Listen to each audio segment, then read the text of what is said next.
Hello everyone, मैं हूं नीलम और स्वागत है आपका यूट्यूब के cooking channel cumin and rice में। बचे हुए आटे का एक बार ये नाश्ता ज़रूर बना के देखिए, आपको बहुत चलिए पसंद बिना आएगा। देरी करे रेसिपी की शुरुआत करते हैं। इस नाश्ते को बनाने के लिए हम एक चटपटा सा मसाला तैयार करेंगे। तो सबसे पहले मिक्सी जार में डालना है हमें आधा चम्मच जीरा, 1 चम्मच धनिया, 3-4 कलियां हम लहसुन की डालेंगे, 4 से 5 हरी मिर्च डालेंगे। जितना आप तीखा खाते हैं उस हिसाब से आप हरी मिर्च ले सकते हैं। आधा इंच अदरक का टुकड़ा डालेंगे और इन सबको हम दरदरा पीस लेंगे।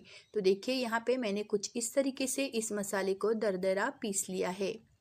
तो चलिए अब हम इस मसाले को साइड में रखते हैं और यहाँ पे लेंगे हम एक मिक्सिंग बोल। यहाँ पे मैं ले रही हूँ 2 कप बेसन, चने का आटा। आप किसी भी कप या कटोरी के मेजरमेंट से ये बेसन ले सकते हैं। अगर ग्राम्स में देखेंगे तो करीब 100 ग्राम मैंने यहाँ पे ये बेसन लिया है। एक मीडियम साइज़ के प्याज को इस तरीके से बारीक कट करके हम डाल देंगे बेसन में। यहाँ पे देखिए एक मीडियम साइज़ का आलू मैंने लिया है। आलू को मैंने छील के अच्छे से धो लिया है।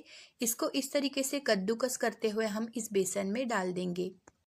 तो यहाँ पे मैं 3 लोगों के हिसाब से ये नाश्ता बना रही हूँ। अगर आप ज़्यादा लोगों के लिए बनाना चाहते हैं तो सारे मेजरमेंट को आप डबल कर दीजिए। अब देखिए जो मसाला हमने पीस के रखा था, इस पीसे हुए मसाले को हम इस बेसन में डालेंगे। थोड़ी सी हल्दी पाउडर डालेंगे, आधा छोटा चम्मच हम इसमें गरम मसाला डाल देंगे, आधा चम्मच हमें अजवाइन लेना है। अजवाइन को हाथ से इस तरीके से हम क्रश करके डालेंगे। अजवाइन को इस तरीके से क्रश करके डालने से नाश्ते में इसका टेस्ट बहुत ही अच्छा आता है। 1 कटोरी बारीक कटा हुआ हरा धनिया डाल देंगे। नमक डाल देंगे स्वाद अनुसार। अब इन सारी चीज़ों को हमें सूखा ही पहले मिक्स कर लेना है, ताकि इसमें जो जो इंग्रेडिएंट्स हमने डाले हैं वो अच्छी तरीके से मिक्स हो जाए। इसे इस तरीके से सूखा मिक्स कर लेंगे ना तो हमें पता चलेगा कि इसमें हमें पानी कितना डालना है। तो देखिए जिस कप से मैंने बेसन लिया था उसी कप से मैंने यहाँ पे 1 कप पानी लिया है। थोड़ा थोड़ा पानी हम इसमें डालते जाएंगे और इसको हम मिक्स करते जाएंगे। इस बैटर को हमें एकदम पतला नहीं करना है, क्योंकि हमने इसमें प्याज और आलू डाला है। तो प्याज और आलू में से भी थोड़ा थोड़ा पानी रिलीज होता है। तो इसीलिए बिल्कुल थोड़ा थोड़ा पानी डाल के हमें इसको अच्छी तरीके से मिक्स करते जाना है। अब देखिए यहाँ पे इसकी कंसिस्टेंसी मैंने कुछ इस तरीके की रखी है। बिल्कुल इस तरीके की इसकी कंसिस्टेंसी होनी चाहिए। अब देखिए जिस कप से मैंने पानी लिया था ना, उसमें करीब 1 टेबलस्पून पानी बच गया है। सुबह जब मैंने रोटी बनाने के लिए आटा लगाया था तो उसी में से ये आटा बच गया है। तो इसी आटे से हम ये नाश्ता बनाएंगे। तो सबसे पहले इस आटे को हम इस रोटी बेलने वाली चकले पे लेके इस तरीके से चिकना कर लेंगे और इसमें से हम 3 बराबर बराबर लोइयाँ निकाल लेंगे। एक ही साइज़ की हमें 3 लोइयाँ निकाल लेनी है। आपको मेरी वीडियोस कैसी लगती है मुझे कमेंट करके ज़रूर बताइए। अगर आप पहली बार मेरे चैनल पे आए हैं तो मेरे चैनल को सब्सक्राइब करना बिल्कुल ना भूलें। वीडियो को लाइक और शेयर भी कर दीजिए। तो देखिए यहाँ पे मैंने एक लोई ले ली है और इसकी हम रोटी बेल लेंगे। तो यहाँ पे हमें बहुत ज़्यादा पतली रोटी नहीं बेलनी है। जैसे हम नॉर्मल रोटी बेलते हैं ना, उससे थोड़ी सी मोटी ही रोटी हमें बेलनी है। तो देखिए यहाँ पे कुछ इस तरीके से मैंने ये रोटी बेली है। ना ज़्यादा पतली बेली है और ना ही ज़्यादा मोटी बेली है। तो इसकी थिकनेस मैं आपको दिखा देती हूँ कितनी मैंने रखी है। तो देखिए कुछ इस तरीके से मैंने इस रोटी को मोटा रखा हुआ है। बिल्कुल इसी तरीके से हम सारी रोटियों को बेल लेंगे। तो देखिए फ्रेंड यहाँ पे मैंने ये सारी रोटियों को बेल लिया है। अब हम क्या करेंगे, इस तरीके से कोई भी प्लेट ले लेंगे। अब इसमें हम थोड़ा सा ऑयल लगा के इस प्लेट को हम ग्रीस कर लेंगे, ताकि हमारा नाश्ता इस प्लेट में चिपके ना। अब एक बेली हुई रोटी को हम इस तरीके से इस थाली में चारों तरफ से बराबर फैलाते हुए रख लेंगे। अब जो बेसन का घोल हमने बनाया था, इस बेसन के घोल को हम इस रोटी के ऊपर डाल देंगे। तो यहाँ पे मैं ये 3 रोटियों से नाश्ता बना रही हूँ, तो 2 ही बार में ये सारा घोल मैं यहाँ पे इस्तेमाल कर लूँगी। तो इस बेसन के घोल को हमें इस रोटी के ऊपर अच्छी तरीके से चारों तरफ से फैला लेना है। इस नाश्ते को बनाने के लिए मैंने यहाँ पे इस थाली का इस्तेमाल किया है, लेकिन अगर आपके पास स्टील की छन्नी हो तो स्टील की छन्नी में भी इस नाश्ते को आप बना सकते हैं। अब देखिए यहाँ पे दूसरी बेली हुई रोटी को हम इस बेसन के घोल के ऊपर अच्छी तरीके से रखेंगे और हाथ से हल्का हल्का प्रेस कर लेंगे। अब इसके ऊपर भी हमने जो बेसन का घोल बनाया था, ये सारा बेसन का घोल इसके ऊपर डाल देंगे। तो देखिए जो तीनों रोटियां मैंने बेली है ना, बिल्कुल बराबर बराबर साइज़ की मैंने बेली है। तो जब भी आप रोटियां बेलें ना ये नाश्ता बनाने के लिए, तो आपको बराबर साइज़ की रोटियां बेलनी है। तो इस तरीके से मैंने पूरा ये बेसन के घोल को इस रोटी के ऊपर भी फैला दिया है।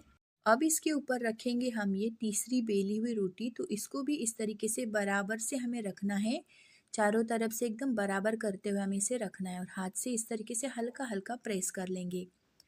तो अब हम इस नाश्ते को स्टीम करने के लिए रखेंगे।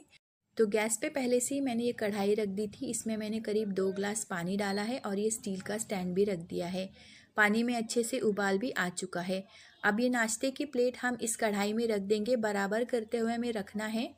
इस नाश्ते को हमें करीब 20 मिनट तक मीडियम गैस पे अच्छी तरीके से स्टीम कर लेना है, ताकि ये बिल्कुल भी कच्चा ना रहे। जब तक नाश्ता स्टीम हो रहा है तब तक हम एक मज़ेदार सी चटनी बना लेते हैं। तो यहाँ पे देखिए मैंने ये छोटा वाला मिक्सी जार लिया है। यहाँ पे मैंने 2 मुट्ठी हरा धनिया लिया है। डंठल के साथ हमें ये हरा धनिया लेना है। इस धनिया को हम इस मिक्सी जार में डालेंगे। इसी के साथ हम इसमें 2 हरी मिर्च डालेंगे। तो तीखा आप अपने हिसाब से कम या ज़्यादा कर सकते हैं। 2 लहसुन की कलियाँ डालेंगे। 1 टेबलस्पून के करीब नींबू का रस डालेंगे। नींबू के रस की जगह पे आप 1 इंच इमली का टुकड़ा भी डाल सकते हैं। नमक डालेंगे स्वाद अनुसार। बिल्कुल थोड़ा सा पानी डाल के इस चटनी को एकदम बारीक पीस लेंगे। तो देखिए कुछ इस तरीके से मैंने इस चटनी को पीस लिया है। तो इसकी कंसिस्टेंसी मैंने कुछ इस तरीके से रखी है। तो आप इसकी कंसिस्टेंसी अपने हिसाब से पतली या गाढ़ी जैसे भी आप रखना चाहे रख सकते हैं। 15 मिनट हो चुके हैं, मैंने नाश्ते को स्टीम करने के लिए रखा था। तो देखिए 15 मिनट में एकदम अच्छी तरीके से ये नाश्ता स्टीम हो चुका है। कोई भी छुरी या फिर चम्मच इस तरीके से इंसर्ट करके देखेंगे, अगर क्लीन निकलता है तो नाश्ता अच्छे से स्टीम हो चुका है। इसे पहले रूम टेम्परेचर पे ठंडा कर लेंगे। ठंडा करने के बाद ये आसानी से डीमोल्ट हो जाता है। अब इसे हमें कट करना है। तो देखिए यहाँ पे मैं तो इसको रेक्टेंगुलर शेप में कट करने वाली हूँ। आपको जैसे भी कट करना है, स्क्वायर शेप में या फिर ट्रायंगल शेप में या रेक्टेंगुलर शेप में, जैसे भी आप कट करना चाहते हैं उस तरीके से आप इसको शेप दे सकते हैं। अगर आप इस नाश्ते को और ज़्यादा हेल्दी बनाना चाहते हैं तो जब हम बेसन का घोल बनाते हैं उस वक्त आप उसमें कुछ हरी सब्जियां भी डाल सकते हैं, जैसे कि पालक डाल सकते हैं, मेथी डाल सकते हैं, गाजर डाल सकते हैं या फिर शिमला मिर्च को भी बारीक कट करके डाल सकते हैं। अब देखिए यहाँ पे मैंने इस नाश्ते को कुछ इस तरीके से रेक्टेंगुलर शेप में कट कर लिया है। ये नाश्ता हमारा बनके तैयार है। इसको ऐसे भी खाएंगे तो भी ये बहुत ज़्यादा टेस्टी लगेगा, लेकिन हम इसमें एक मज़ेदार सा तड़का लगाएंगे।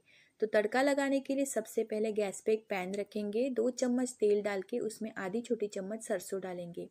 सरसों जैसे ही चटक जाए उसके बाद हम उसमें डालेंगे आधी छोटी चम्मच के करीब चिली फ्लेक्स। चिली फ्लेक्स की जगह पे आप बारीक कटी हुई हरी मिर्च भी डाल सकते हैं। 1 चम्मच हम इसमें सफ़ेद तिल डाल देंगे। सरसों जब तेल में अच्छे तरीके से चटक जाए उसके बाद गैस के फ्लेम को आपको स्लो कर देना है, नहीं तो हमने जो चिली फ्लेक्स और तिल डाला है ये जल सकते हैं। तो इसीलिए इस नाश्ते को जब आप इस तरीके से फ्राई करें तब गैस के फ्लेम को बिल्कुल स्लो करें। अब देखिए कुछ इस तरीके से सारे नाश्ते को मैंने इस पैन में रख दिया है। इस तरीके से टॉस करते हुए हम इस नाश्ते को क्रिस्पी कर लेंगे। जब एक तरफ से क्रिस्पी हो जाए उसके बाद इस तरीके से नाश्ते को हमें पलट लेना है और दूसरी तरफ से भी इस तरीके से टॉस करते हुए क्रिस्पी कर लेना है।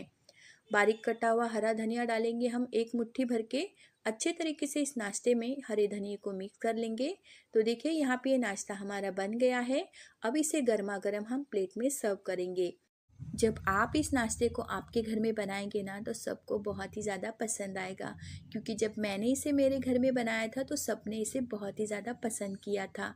आप इसको बच्चों के टिफ़िन के लिए या सुबह के नाश्ते के लिए बना सकते हैं। वीडियो आपको कैसे लगे मुझे कमेंट करके ज़रूर बताइए।